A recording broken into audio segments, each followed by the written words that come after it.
Kepala Kantor Wilayah Kementerian Agama Provinsi Aceh, Muhammad Odbakeh, menyerahkan seperangkat komputer ke Dayah Darul Mukhlisin, Kecamatan Bebesen, Aceh Tengah saat mengunjungi dayah tersebut Rabu 22 November 2017. Bantuan PC itu dimaksudkan untuk penguatan data kelembagaan dayah melalui Sistem Informasi Manajemen Pendidikan atau EMIS. Oleh karena Pak Ustadz, pimpinan dayah hari ini kami hadir, tidak bawa apa-apa, hanya sesuatu yang kami bawa, mudah-mudahan dapat bermanfaat di sini, seperangkat PC, komputer. Mudah-mudahan komputer ini bisa digunakan untuk membantu administrasi di perkantoran kita Darul Mukhlisin dan untuk memperkuat data, sehingga setiap saat yang kita butuhkan data ini bisa kita manfaatkan dengan sebaik-baiknya.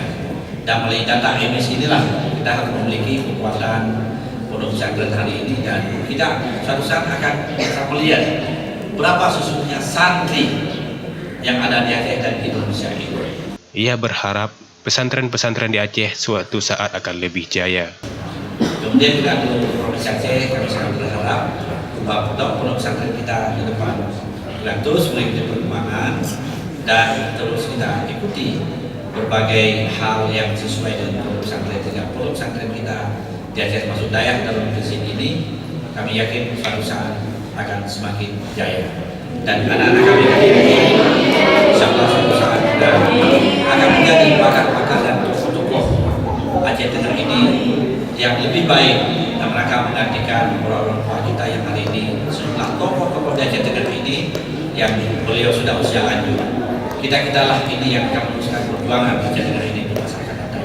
Ia juga mengharapkan para santri Darul Mukhlisin setelah tamat nanti melanjutkan ke jenjang yang lebih tinggi dan kembali untuk membangun Aceh Tengah. Kami berharap daripada santri dan santriwan anak kami ini suatu saat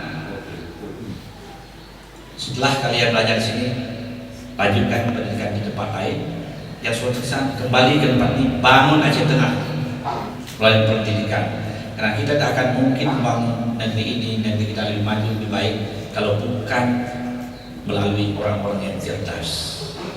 Kehadiran Kakanwil ke dayah tersebut disambut pimpinan dayah dan lantunan Asmaul Husna oleh para santri. Kakanwil juga dipakaikan syal gaya oleh salah satu santri. Dari Darul Mukhlisin, Kakanwil melanjutkan kunjungannya ke dayah Mi'yarul Ulum Al-Aziziyah, Kecamatan Bintang. Kedatangan Kakanwil dalam rangka silaturahmi dengan ulama dayah itu disambut pimpinan dayah, dewan guru dan para santri. Sebelumnya, Kakanwil telah berjanji dengan pimpinan dayah untuk hadir ke dayah tersebut. Kemenak Aceh juga telah memberikan bantuan berupa dana rehab untuk dayah tersebut.